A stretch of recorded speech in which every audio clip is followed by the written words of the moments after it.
Jesus experienced. Here is the difference. The baptism in the Holy Spirit is not external or on the body, but internal, with a fire that will burn away or purge our old nature, and it empowers us to walk by faith. Richard will be right back in a moment to wrap up. But if you've just joined us, you've been listening to Reflections on the Word with Richard Kay. You can hear this message in its entirety again online, as well as Richard's entire archive at talknetworkradio.com. We would like to acknowledge our theme song, How Great Is Thy Faithfulness, from the America's 25 Favorite Hymns album.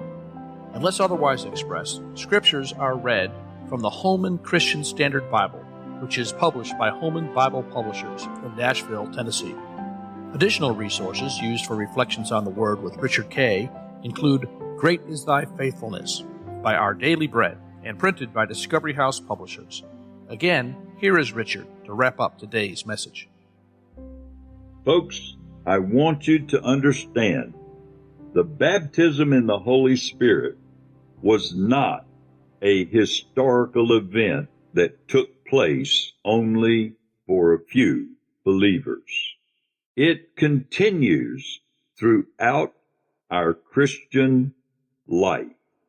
We as believers, in order to fight the good fight of faith, must have the baptism in the Holy Spirit.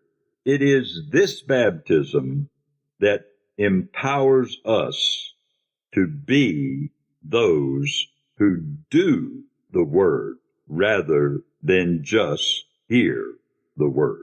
In this manner, we are used of God to be those disciples that continue His work here on this earth. And because of that empowerment, we are able to take the gospel, which Paul says is the power of God unto salvation, to the Jew first, and also to the Greek. And that is today's reflection on the Word. Thank you, Richard. Join us again tomorrow when we continue with the next edition of Reflections on the Word with Richard Kay. For Richard and the entire team, this is Chuck Christie saying thanks for listening to this edition of Reflections on the Word.